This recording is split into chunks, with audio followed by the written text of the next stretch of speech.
దేవుని వాక్య మూలముగా, దేవుని వాక్య మూలమగు దేవుని బీజం నీలో నాటబడ్డది గనక ఈ ప్రతి సమస్య నీ నుండి విడుదలవుతుంది. నువ్వు దాన్ని పరిష్కరించుకోగలవు. ఒక విధంగా చెప్పాలంటే వాక్యము ప్రతి సమస్యను పరిష్కరిస్తుంది. దేవుని యొక్క ఆత్మ నీ ప్రతి సమస్య నుంచి నిన్ను విడిపిస్తుంది.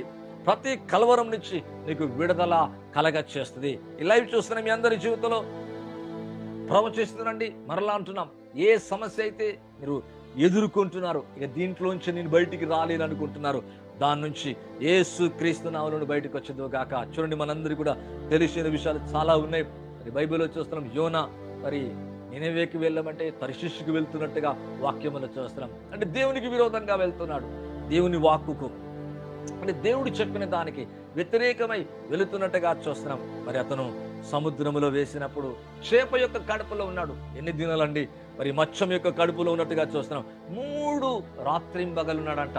3 దినాలు మరి చేప యొక్క కడుపులోంచి ఎవరు కూడా బయటికి రాలేరు. మరి ఆ చేప లోపలికి వెళ్ళి మరి ఆ లోపట చాలా వేదన పడుతున్నాడు.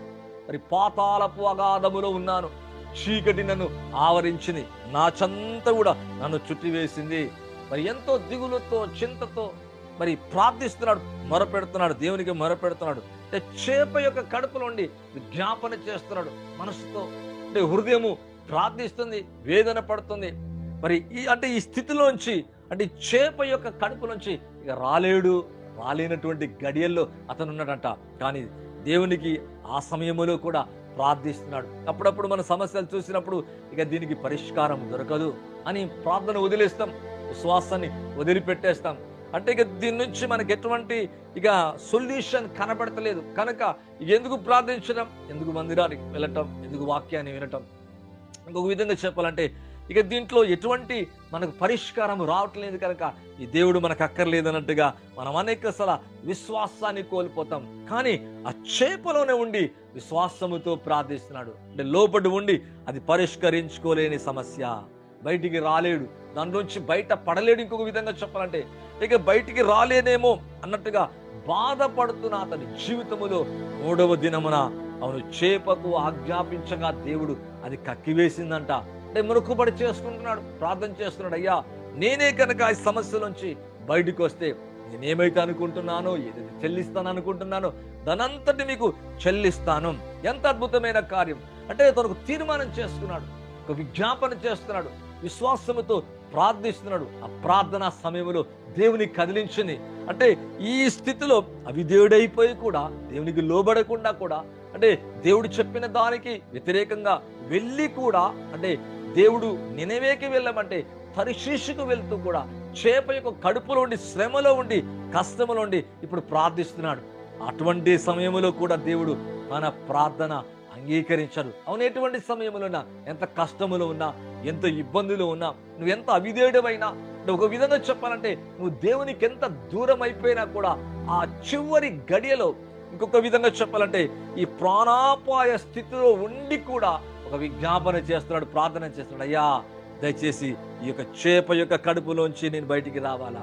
అవును, ఎప్పుడైతే అలా నొక్కుకున్నాడో, ప్రార్థించాడో 3వ దినమున దేవుని యొక్క వాక్యం అంటుంది, 3వ దినమున చేపకు దేవుడు ఆజ్ఞాపించగా ఒడ్డు దగ్గర ఆ చేపలో నుంచి యోనా బయటకు వచ్చేసాడు. అంటే ఒక విధంగా చెప్పాలంటే తన సమస్య పరిష్కరించుకోలేనంత సమస్య, అంటే తన లోపలికి వెళ్ళిపోయాడు. చీకటంట, అగాధమంట. ఒకవేళ నీ జీవితం అలాగుందా? చీకట్లోకి వెళ్ళిపోయిందా? అగాధములో ఉన్నావా? ఇక బయటికి రాలేని అనుకుంటున్నావా? అది పాప బలహీనత కావచ్చు, వ్యాధి కావచ్చు, భయము కావచ్చు, మరొక సమస్య. అంటే దీంట్లో నుంచి నేను రాలేను, ఈ సమస్యకు ఒక పరిష్కారం లేదు. అవును, ఈరోజు అలాగా బాధపడుతున్న నీ జీవితంలో మరలా అంటున్నా, యేసు క్రీస్తు నామములో నువ్వు బయటకు వచ్చేదువు గాక. ప్రతి సమస్యలోంచి నువ్వు బయటకు వచ్చేదువు గాక. అంటే పరిష్కరించుకునే దేవుని యొక్క వాక్య బీజం నీలో ఉన్నట్లయితే, పరిష్కరించుకునే దేవుని వాక్యం నీలో నివసించినట్లయితే, దేవుని ఆత్మ నీలో ఉన్నట్లయితే, దేవునికి అభిషేకం నీపై ఉన్నట్లయితే, దేవునికి శక్తి గనుక నీలో ఉన్నట్లయితే, దేన్ని కూడా ఈ సమస్య నాకు అసాధ్యం అనేది ఏది కూడా ఉండదు. అందుకే నమ్ముట నీ వల్ల అయితే నమ్ము వానికి సమస్యము సాధ్యమంట. నమ్ముట నీ వల్ల అయితే నమ్మే ప్రతి వారికి కూడా సమస్తము సాధ్యం, ఏది మీకు అసాధ్యమైనది ఉండదని దేవుని యొక్క వాక్యం అంటుంది. అంటే ఈ బీజం నీలో నాటబడాల, ఈ బీజం నీలో వేయబడాల. వాక్యం అనే బీజం దేవుని ఆత్మ ద్వారా లోపట హృదయములో నీ మనసులో వాక్యం నాటబడుతున్న కొలది సమస్యను పెకిలించుకొని బయటికి వస్తావు. ఈరోజు ప్రతి సమస్య నుంచి పెకిలించుకొని యేసు నామములో బయటకు వచ్చేదువు గాక. అది ఆర్థికమా, అది అనారోగ్యమా, అది కుటుంబ సమస్యనా, నీ భార్యనా, నీ భర్తనా, నీ కుటుంబంలో నువ్వేది ఎదుర్కొంటున్నావు, అది వ్యాధ, మరి అది ఒకవేళ డాక్టర్ అసాధ్యమని చెప్పేశాడా, ఇక ఎన్నడూ కూడా ఈ వ్యాధి తగ్గదని ఒకవేళ డాక్టర్ డిక్లేర్ చేశాడా, ఆయన పొందిన దెబ్బల చేత నీకు స్వస్థత. మరలా అంటున్నా, ఆయన పొందిన గాయముల చేత నువ్వు స్వస్థత పొందుతావు నిశ్చయంగా. దేవునికి వాక్యం అంటే మీరు స్వస్థత పొంది ఉన్నారంట, ఆల్రెడీగా పొందటం కాదు, పొందేసే ఉన్నామంట. ఎంత అద్భుత కార్యం! అవునైనా బ్లడ్ లో అటువంటి పవర్ ఉంది. దేవుని యొక్క శక్తి, అభిషేకం ఇంకా స్టిల్ అవైలబుల్ గా ఉంది. దేవుని యొక్క మహిమ నీ జీవితాన్ని తాకబోతుంది, నీ కుటుంబాన్ని తాకబోతుంది. దేవుని యొక్క వెలుగు నీ జీవితంలో గనక ప్రసరించినట్లయితే, దేవుని యొక్క శక్తి గనక నిన్ను తాకినట్లయితే, దేవుని యొక్క మహిమ గనక నేను కమ్మినట్లయితే, దేవుని యొక్క అభిషేకము కనుక నీ జీవితాన్ని ముట్టినట్లయితే ప్రతి సమస్య నుంచి నువ్వు బయటకు వచ్చేస్తావు. అది బైబిల్ కనుక చూస్తే 18 ఏళ్ల నుంచి దెయ్యం పట్టి బాధపడుతున్నట్టు ఒక రోజు మరి సమాజ మందిరానికి వెళ్ళింది. యేసే ఇక్కడ వాక్యాన్ని బోధించిన తర్వాత నడుమొంగిపోయిందంట. 18 years bound by spirit, evil spirit చేత బంధించబడదంట. అపవిత్ర ఆత్మ ఆమెను వంచి వేసిందంట. 18 ఏళ్ళు అంటే మీరు ఒక్కసారి ఆలోచించండి. వంగిపోయిందంట, నడుమొంగిపోయింది. ఎంత మాత్రం కూడా నిటారుగా నిలబడలేకపోయింది. ఆమెను చూసి, అమ్మ నీ బలహీనత నుండి విడుదల పొంది ఉన్నాం. 18 ఏళ్ళు చక్కగా నిలబడలేదు, నడవలేకపోయింది, బాధించబడ్డది. అంటే అపవిత్రాత్మ అబ్రహాము కుమార్తె ఈమె, కానీ ఎలాగుందంటే బంధించబడి ఉంది, బాధింపబడుతుంది. ఇంకొక విధంగా చెప్పాలంటే చక్కగా నిలబడి నడవలేనటువంటి స్థితిలో ఉందంట. ఈరోజు ఒకవేళ ఆత్మీయంగా, ఆర్థికంగా, నీ కుటుంబంగా, నీ వ్యక్తిగతంగా చక్కబరచబడలేకపోతున్నావా, నిలబడలేకపోతున్నావా, స్థిరపడలేకపోతున్నావా, ఆత్మీయంగా బలపడలేకపోతున్నావా, అంటే స్ట్రైట్ గా నీ జీవితం నిలబడలేకపోతున్నా అంటే వంచి వేయబడదంట. 18 ఏళ్ళు అలాగా వంగి నడుస్తుంది, అలాగనే మందిరానికి వెళ్తుంది, వస్తుంది. ఒకరోజు యేసు ప్రభువుని చూశాడు. ఆమెను చూసి, ఆమె బలహీనతను చూసి ప్రభు అంటాడు కదా, నీ బలహీనత నుండి నువ్వు విడుదల పొందుదువు గాక. ఇలా చూస్తున్న మీ జీవితంలో ప్రతి బలహీనత విడుదల పొందబోతున్నావు, ప్రతి బలహీనత నుంచి బయటికి రాబోతున్నావు. ప్రతి దురాత్మ నీ నుంచి వీడిపోతుంది. నీ భర్తనా, నీ భార్యనా, నీ పిల్లల, నీ కుటుంబమా, మరి అపవాది చేత పీడింపబడుతున్నారా, మరి నిర్లక్ష్యంగా ఉన్నావా, దేవునికి వాక్యాన్ని వినలేకపోతున్నావా, దేవునికి అభిషేకాన్ని మరి నీ జీవితంలో పొందలేకపోతున్నావా, ఈరోజు ఈ యొక్క సందేశం ద్వారా నీ జీవితాన్ని ప్రభు తాకబోతున్నాడు. ప్రభు నిన్ను ముట్టబోతున్నాడు. నీ బంధకాల నుంచి, నీ కట్ల నుంచి, నీ ఇనుప గడియల నుంచి, నువ్వు ఎదుర్కొంటున్న సమస్యల నుంచి, అశాంతి నుంచి, అసమాధానం నుంచి, నువ్వే దేని చేతైతే దిగులు చెందుతూ భయపడుతున్నావో ఆ సమస్యలన్నింటిలోంచి యేసు క్రీస్తు నామములో నువ్వు బయటికి రాబోతున్నావు. 18 ఏళ్ళంట, 18 years. అలాగే కాముంది 12 సంవత్సరాలు ఆ స్త్రీ కూడా మరి అనేక వైద్యుల చేత తిప్పలపడ్డది, పరిష్కారమే దొరుకుతలేదు. అప్పుడప్పుడు అనుకుంటాం డాక్టర్కి పరిష్కరిస్తారేమో, ఒకవేళ మనుషులు పరిష్కరిస్తారేమో, అప్పుడు వారు చేతులు ఎత్తేస్తారు, మా వల్ల కాదంటారు. ఇది మా వల్ల కాదయ్యా. మరి ఈ స్త్రీ కూడా అనేక డాక్టర్ దగ్గరికి వెళ్ళింది. 12 సంవత్సరాల రక్తస్రావం కలిగిన స్త్రీ మరి అనేక దినాలు, అనేక సంవత్సరాలు, అనేక సంవత్సరాలు వెళ్ళిందంట. ఎక్కడ కూడా పరిష్కారం దొరకలేదు. ఒకరోజు యేసుని గురించి వినది, ఆయన స్వార్థని వినది. ప్రభు రక్షణ కలగచేస్తాడు, స్వస్థపరుస్తాడు, నెమ్మదిస్తాడు.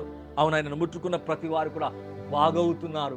యేసు ప్రభు ముట్టుకున్న వారు, యేసు ప్రభుని తాకిన వారు, ఆయన వస్త్రాలను తాకిన వారందరూ కూడా బాగవుతారన్న విషయాన్ని గమనించిన స్త్రీ ప్రభు దగ్గరకు వస్తుంది, విశ్వాసంతో వస్తుంది.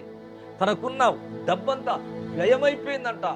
మరి అంత కూడా ఖర్చు అయిపోయింది, అంతా అయిపోయింది. భర్త, మరి కుటుంబము, పిల్లలు అంతా కూడా మరి ఎలాగైపోయిందంటే కల్వరముగా, నెమ్మది లేకుండా, మరి ఎంతో దిగులు చెందుతూ ఉన్న ఈ స్త్రీ ఒకరోజు విన్నది, నిరాశలో ఉండి నిస్పృహలో ఉండి కృంగిపోయి దిగజారిపోయి ఇంకో విధంగా చెప్పాలంటే ఏ పరిష్కారం కనబడతలేదు.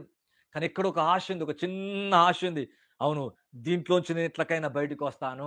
డాక్టర్ వల్ల కాట్లే, మరి ఎలా ఎలా సాధ్యమవుతుంది? రోజు యేసుని గూర్చి వినది, ప్రభువైన క్రీస్తుని గురించి వినది. ఆమె విన్నంత మాత్రం కాదు, అక్కడే ఉండలేదు.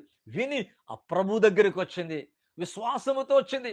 ప్రభు యొక్క వస్త్రాలు తాకినట్లుగా దేవుని యొక్క వాక్యంలో చూస్తున్నాం. వచ్చి ఆ వస్త్రాలు ముట్టగానే దేవుని యొక్క వాక్యం అంటది కదా, వెంటనే ఆమెకున్న బాధ, ఆమెకున్న సమస్య, ఆమెకున్న రక్తస్రావం, ఇంకో విధంగా చెప్పాలంటే ఆమె బాధ నివారణ అయిపోయి నెమ్మది కలిగిందంట.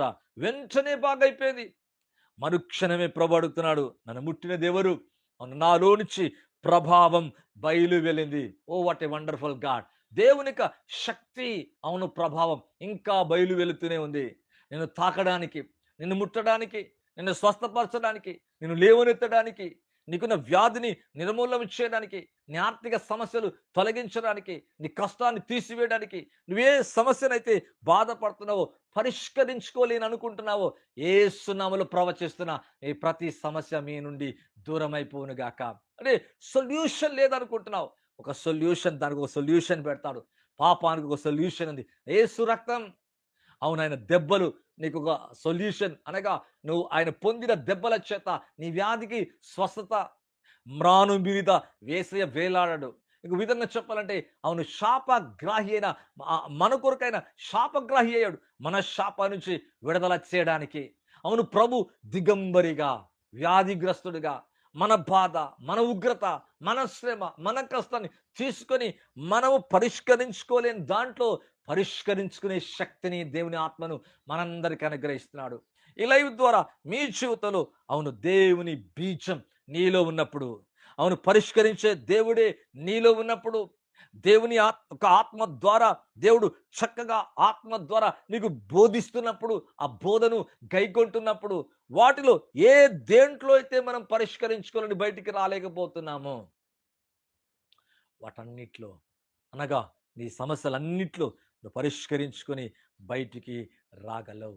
ఈ యొక్క సందేశాన్ని వింటున్న నీ జీవితంలో ఒకవేళ అలాగా ఉన్నవా?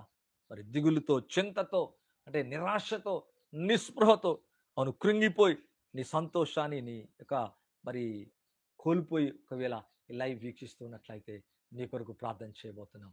అయ్యా, ఈ సమస్యలోంచి నేను బయటికి రాలేకపోతున్నా, ఈ సమస్యను పరిష్కరించుకోలేకపోతున్నా, ఈ వ్యాధిలోంచి నేను బయటపడతానో లేదో, ఈ యొక్క అప్పు నుంచి, కష్టం నుంచి, ఈ ఇబ్బంది నుంచి, అయ్యా ఇది నా జీవితంలో ఇక పరిష్కరించుకోలేను అన్నంతగా ఉంది నాయన. దయచేసి అయ్యా నేను పరిష్కరించుకోగలనా అని ఒకవేళ విజ్ఞాపన కనుక, విశ్వాసం కనుక నువ్వు ఉంచి ప్రభుని కనుక నువ్వు అడిగి వేడుకున్నట్లయితే నువ్వు తప్పక నీ సమస్యల నుంచి బయటకు వస్తావు.